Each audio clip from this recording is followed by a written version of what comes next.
সংসার যতই ছোট হোক না কেন তাতে কিন্তু কাজ কম থাকে না। সকালবেলা ঘুম থেকে উঠেই কাজে লেগে পড়তে হয়। হ্যালো ভিউয়ার্স, আসসালামু আলাইকুম। আজকের ভিডিওটা সকাল থেকেই শুরু করলাম। তো সকালে ঘুম থেকে উঠে প্রথমে হচ্ছে বিছানাটা গুছিয়ে নিলাম। বিছানাটা গুছানো না থাকলে কোনো কাজ করলেই ভালো লাগে না। বিছানাটা গুছানো থাকলে মনে আলাদাই একটা শান্তি লাগে।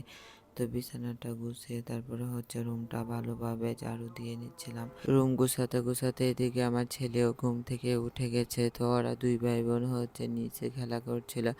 তো ওদেরকে এখানে রেখে আমি হচ্ছে রান্নাঘরে চলে গেলাম। তো এখন হচ্ছে নাস্তা বানাবো।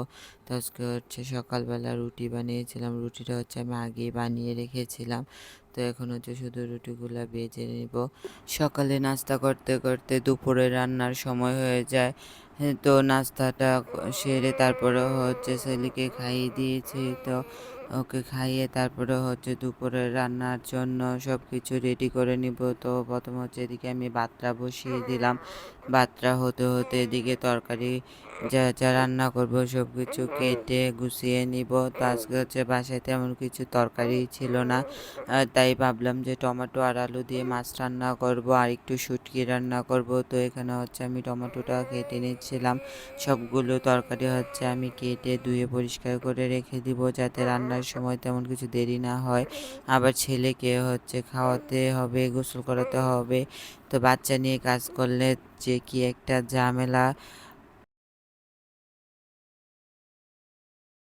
ছিলাম তো তরকারি কাটতে কাটতে ও আবার ঘুম থেকে উঠে গেছে। তারপরে ওকে কোলে নিয়েই কাজ করছিলাম। এখানে ভাতটাও বলক উঠে গেছে।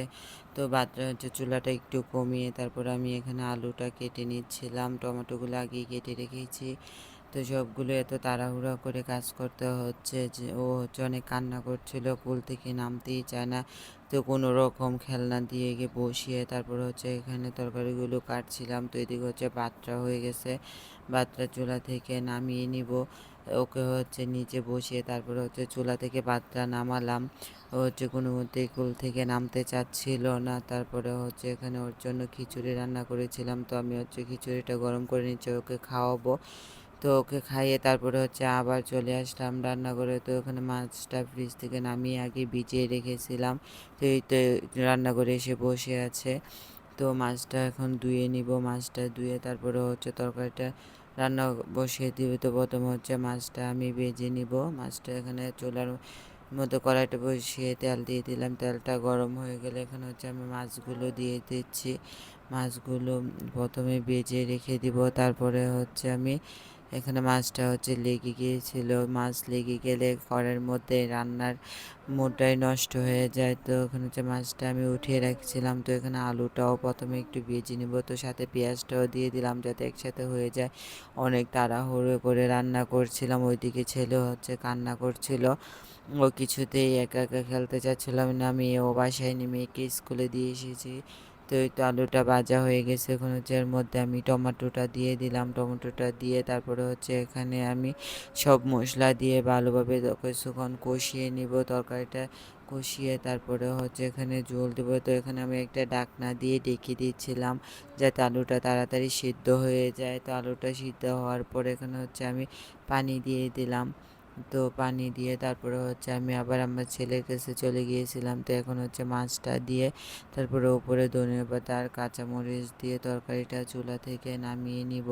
তো এই তো তরকারিটা হয়ে গেছে। এখন হচ্ছে আমি তরকারিটা নামিয়ে তারপরে হচ্ছে শুটকি তরকারিটা রান্না করব। তো শুটকিটাও আলু আর পেঁয়াজ দিয়ে পেঁয়াজ আর টমেটো দিয়ে রান্না করব। তো প্রথমে আমি পেঁয়াজটা হালকা একটু ভেজে এর মধ্যে শুটকিটা দিয়ে দিলাম। শুটকিটাও হালকা একটু ভেজে নেব। তো এখানে সব মশলা দিয়ে শুটকির সাথে ভালোভাবে কষিয়ে নিব। তারপরে হচ্ছে এখানে আমি আলুটা দিয়ে দিব।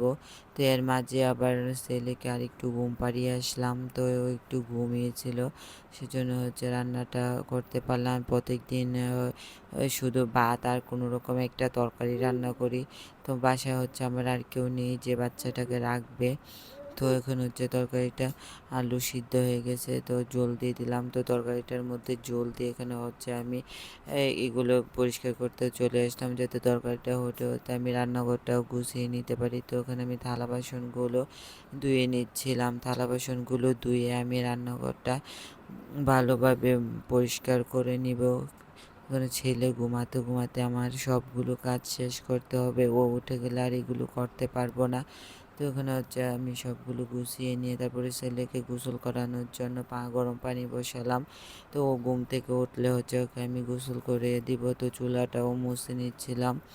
তো এই তো আমার সব কিছু পরিষ্কার করা হয়ে গেছে। এখন হচ্ছে সব কিছু পরিষ্কার করতে করতে আবার ছেলে ঘুম থেকে উঠে গেছে। তো এইদিকে রুমের অবস্থা দিনে যে কতবার রুম ঝাড়ু দিতে হয় কি আর বলবো। তো এই তো আমার ছেলেকে গোসল করি।